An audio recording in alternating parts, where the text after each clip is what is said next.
Dear students, last class में अपन ने देखा था फोर्स ऑफ इंटरैक्शन, जो सॉल्युबिलिटी को डिस्कस कर रही थी और factors which explains the solubility of solute in a solvent. बेटा आज उसी से रिलेटेड कुछ क्वेश्चंस हैं जिसमें हम सॉलिड और लिक्विड को सॉल्युबिलिटी पर बेस्ड वर्कआउट करने वाले हैं। पहला क्वेश्चन अपन ये देख रहे हैं। क्वेश्चन में लिखा है amongst the following identify which are insoluble, partially soluble and highly soluble in water। Question copy करो।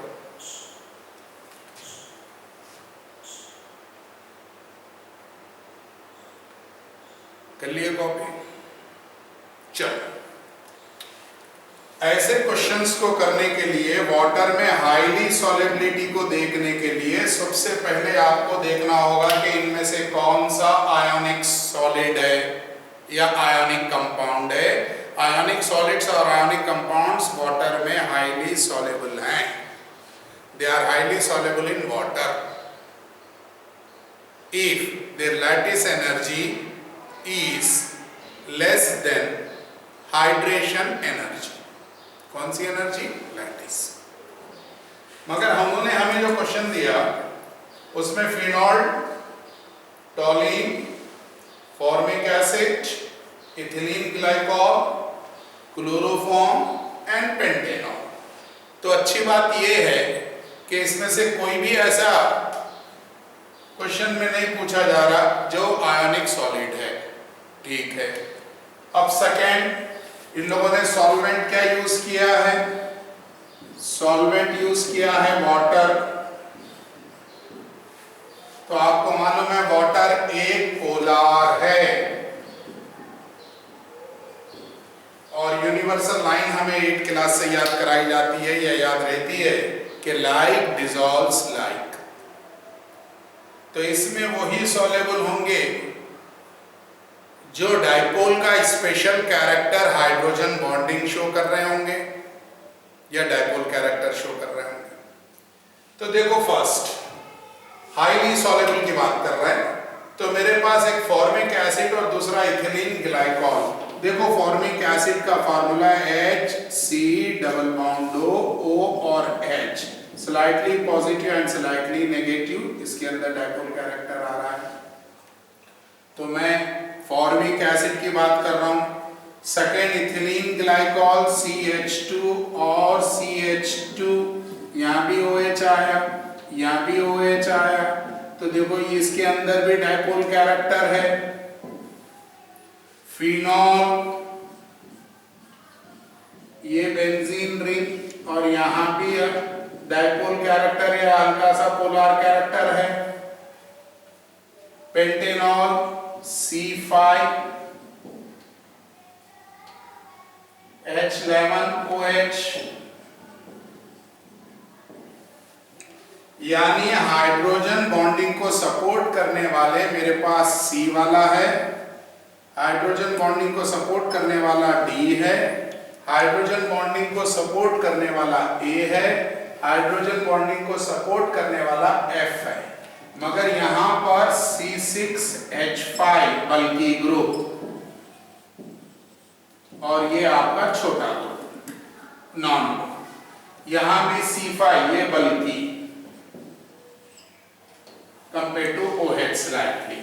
तो याद रखो, जहां पर हाइड्रोकार्बन पार्ट बल्कि हो जाए OH के साथ तो उसको हम बोलेंगे partially. They are partially dissolved, means A and F are partially dissolved। Next, C and D, छोटे कार्बन है, 2 ही कार्बन इधर, 1 ही कार्बन और नॉन बल्कि। क्लियर? तो नॉन बल्कि है तो ये जबरदस्त तरीके से यानी highly soluble in water.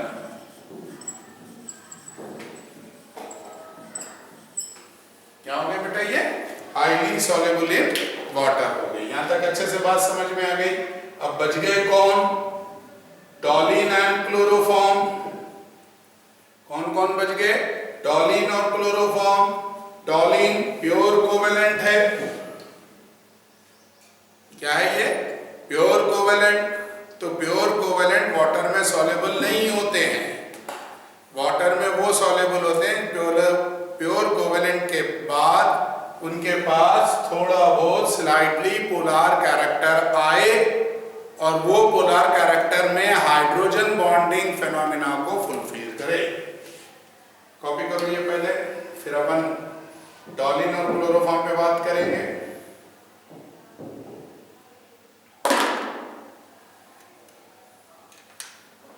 Over.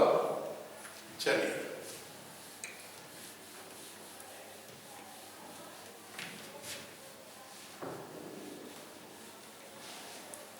Next, टॉलिन।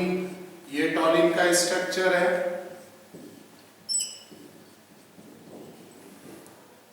बिल्कुल नॉन पोलर और वाटर पोलर है, तो ये तो वैसे ही इनसॉल्युबल हो गया।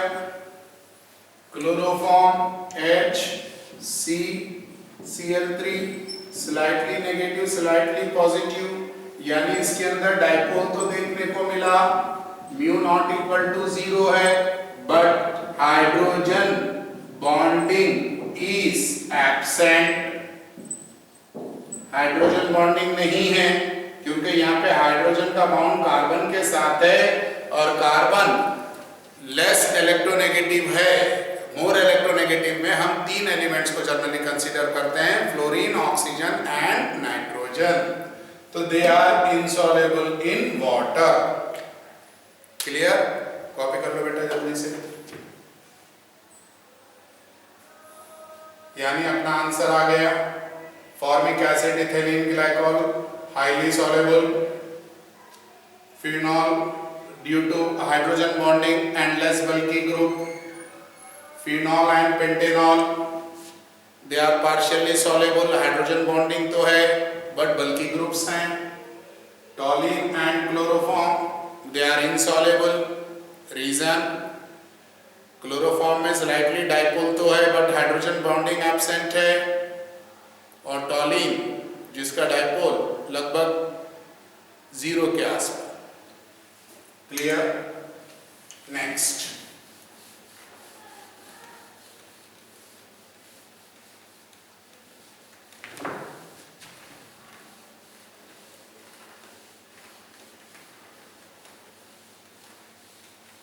एक बार अच्छे से देख लो उस क्वेश्चन को। नेक्स्ट, अब अपन यहां पर देखते हैं, ये बात करते हैं। क्वेश्चन दिया जा रहा है, what role does the molecular interaction play in a solution of alcohol and water. यानी हमें इन्होंने अल्कोहल दिया है। अल्कोहल आपको मालूम है, फार्मूला C2H5OH। इसका answer alcohol C2H5OH, slightly negative and slightly positive. और कह रहे हैं water, water polar HO and H। देखो यहाँ पर हाइड्रोजन बॉन्डिंग पॉसिबल है, मगर ये मॉलिक्यूल का फार्मूला H2O है और इस मॉलिक्यूल का फार्मूला C2H5OH है, इसलिए इस बॉन्डिंग को हम नाम देते हैं इंटर मॉलिक्यूलर हाइड्रोजन बॉन्डिंग। इसके और भी एग्जांपल्स देखते चलें। अगर हमें उन्होंने HF दिया, स्लाइटली नेगेटिव पॉजिटिव, फिर HO और H पॉजिटिव और नेगेटिव, तो ये भी इंटरमॉलिक्यूलर हाइड्रोजन बॉन्डिंग। जैसे अभी थोड़ी देर पहले देखे थे फॉर्मिक एसिड -N+ और ये वाटर, ये भी आपका इंटरमॉलिक्यूलर हाइड्रोजन बॉन्डिंग। मैं इन्हें और भी एग्जाम्पल्स लिए। एक और होता है जिसका नाम है इंट्रा मॉलिक्यूलर हाइड्रोजन बॉन्डिंग। ये देखो, यानी यहां मेरे पास इन्होंने फिनॉल तो दिया, साइड में इन्होंने NO2 ग्रुप लगा दिया, ये माइनस और ये प्लस। तो देखो भाई ये हुआ इंट्रा, याद रखेंगे क्या हुआ, इंट्रा, यानी हाइड्रोजन बाउंड सेम मॉलिक्यूल में एग्जिस्ट कर रहा। किसमें एग्जिस्ट कर रहा, सेम मॉलिक्यूल, मगर इस मॉलिक्यूल में ये जो आइटम्स हैं वो हाइड्रोजन बॉन्डिंग के प्रिंसिपल को फुलफिल कर रहे हैं। यानी हाइड्रोजन बॉन्डिंग दो टाइप का, और ये बार कई बार ये इस टाइप का क्वेश्चन कंपटीशन एग्जाम्स में आया है। तो आपको याद रखना है दो टाइप की हाइड्रोजन बॉन्डिंग होती है, एक होती है इंटरमॉलिक्यूलर और दूसरा होती है इंट्रामॉलिक्यूलर। इंटरमॉलिक्यूलर हाइड्रोजन बॉन्डिंग वो होगी जो दो मॉलिक्यूल्स के बीच में होगी जिनका मॉलिक्यूलर फार्मूला डिफरेंट होगा, और intramolecular hydrogen bonding same molecules के बीच में दो आइटम्स के बीच में देखने को मिलेगी। उम्मीद है ये फर्स्ट क्वेश्चन आपको अच्छे से क्लियर हो गया होगा। चलिए सेकंड क्वेश्चन है, पहले कॉपी कर लो इसको।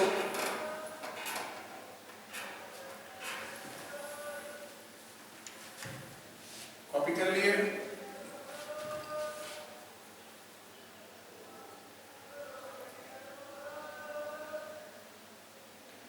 ओवर। नेक्स्ट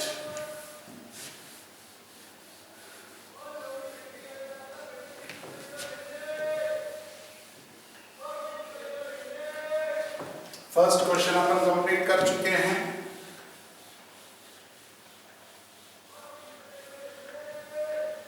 इस पार्ट से next, suggest the most important type of intermolecular. देखो क्वेश्चन को अच्छे से देखो, यहां कह रहे हैं suggest the most important type of intermolecular attractive interaction in the following. पहले कह रहे n hexane and n octane, यानी 7 कार्बन और 8 कार्बन का हाइड्रोकार्बन, एक 7 कार्बन और दूसरा 8 कार्बन, तो नॉन पोलर है, कोई चार्ज प्रेजेंट नहीं है, तो इसको हम फोर्स लिखेंगे लंदन फोर्स और डिस्पर्शन फोर्स। आपने 11th में पढ़ा ये कि वंडरवॉल ने कुछ फोर्सेस के बारे में बताया था। अगर आपके पास कोवेलेंट कंपाउंड कोवेलेंट में सॉल्युबल होता है तो उसको आपको नाम देना है वंडरवॉल फोर्स, के अंदर लंदन फोर्स और डिस्पर्शन फोर्स। सेकंड है आयोडीन एंड CCl4। देखो आयोडीन, सेकेंड का आंसर आयोडीन और CCl4 का भी डाइपोल 0, आयोडीन का भी डाइपोल 0, तो सेम लंदन फोर्स, यानी फर्स्ट और सेकेंड का दोनों का आंसर सेम जाएगा। थर्ड में NaClO4 एंड H2O, आपको मालूम है NaClO4 डाइपोल है, तो यहां मेरा आंसर जाएगा डाइपोल इंटरैक्शन, डाइपोल इंटरैक्शन किसका, NaCl4 और H2O। Next methanol and acetone, इसमें dipole interaction methanol and acetone, इसके अंदर भी पोलर कैरेक्टर है, तो ये भी हम डाइपोल इंटरैक्शन लिखेंगे। क्यों, मिथेनॉल में मालूम है आपको हाइड्रोजन बॉन्डिंग होगी, तो वो पोलर कैरेक्टर के कारण एक दूसरे से इंटरैक्ट होकर अट्रैक्ट हो जाए। कॉपी कर लो।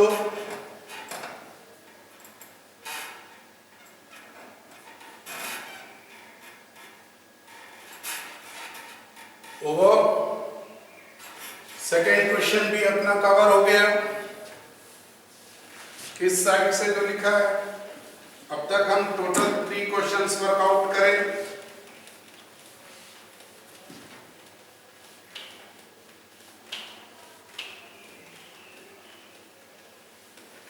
इस पर चलो मैं आपसे पूछता हूं, अगर मुझे वो देते ईथर और बेंजीन तो मैं कहता London force, ether and benzene का पूछते। एक्सरसाइज में ले लेते हैं इसको अपन, तो यहां लिखेंगे लंदन फोर्स और मुझे वो लिख रहे हैं HCl एंड वाटर, तो मैं इसमें लिखता डाइपोल डाइपोल। उम्मीद है सीख गए। नेक्स्ट ये क्वेश्चन देखो, इस पे कहा जा रहा based on solute and solvent interaction arrange the following in order of increasing solubility in an octane, यानी कि नॉन पोलर कोवेलेंट में। नॉन पोलर कोवेलेंट में इंक्रीजिंग ऑर्डर लिखना है। बचपन से हमें बताया गया, मालूम है, जानते हैं, इंक्रीजिंग का मतलब जहां पर ये एरिया ज्यादा होता है ये इंक्रीजिंग वाला रहता है और ये डिक्रीजिंग वाला रहता है, एरिया पर बेस्ड होता है। तो इन्होंने हमें इंक्रीजिंग कहा तो सबसे कम सॉल्युबल पहले ढूंढना होगा। तो जो ऑर्गेनिक कोवेलेंट कंपाउंड्स में कम सॉल्युबल होता है वो आयोनिक यानी कि पोलर सॉल्वेंट्स में ज्यादा होता है। तो सबसे पहले आयोनिक कंपाउंड को ढूंढो, तो KCl आंसर यहां लिख रहा हूं मैं, KCl पोलर है तो सबसे कम सॉल्युबल। फिर उसके बाद उन्होंने मिथेनॉल दिया, हाइड्रोजन बॉन्डिंग के कारण ये वाटर में ज्यादा सॉल्युबल होगा। उसके बाद इन्होंने CH3Cl स्लाइटली पोलर है मगर हाइड्रोजन बॉन्डिंग में ही है, इसलिए ये आंसर होगा। उसके बाद साइक्लोहेक्सेन यानी प्योर कोवेलेंट, साइक्लोहेक्सेन, बेंजीन मत बना देना, खाली रिंग बनाना, C6H12। ये बेटा लाइक डिसॉल्व्स लाइक पर बेस्ड है, लाइक डिसॉल्व्स लाइक। अगर ये एग्जाम में क्वेश्चन को अगर मैं चेंज कर दूं, मैंने कहा ये ऑर्डर ऑफ सॉल्युबिलिटी बता, increasing order in polar solvent, किसमें? पोलर सॉल्वेंट यानी के वाटर में। पोलर सॉल्वेंट में, वाटर में इंक्रीजिंग ऑर्डर बताओ। तो आपको मालूम है बेस्ट आयोनिक KCl पहले आएगा सबसे ज्यादा, उसके बाद मिथेनॉल, उसके बाद स्लाइटली डाइपोल वाला, और साइक्लोहेक्सेन तो इनसॉल्युबल होता है, C6H12 इनसॉल्युबल ही है। ये अलग चीज है, ये मैंने एक एक्सरसाइज के रूप में आपको क्वेश्चन दिया, कॉपी कर लो अच्छे से। क्लियर बेटा? आज मैं इतना ही दे रहा हूं, इतना ही। क्यों? क्योंकि नेक्स्ट अपने को लॉ से स्टार्ट करना है, हेनरी और रॉल्स लॉ। हेनरी और रॉल्स लॉ स्टार्ट करने से पहले मैं चाहता था कि आप इंटरैक्शन फोर्सेस और इंटरमॉलिक्यूलर फोर्सेस अच्छे से सीख लो। सीख लिए अच्छे से तो ये पार्ट अपना खत्म हुआ। नेक्स्ट लेक्चर से अपन लॉ से स्टार्ट करेंगे। अगर ठीक लगे वीडियो, सीखने का मौका मिल रहा है तो सब्सक्राइब करो, लाइक करो और शेयर करो। थैंक यू बेटा।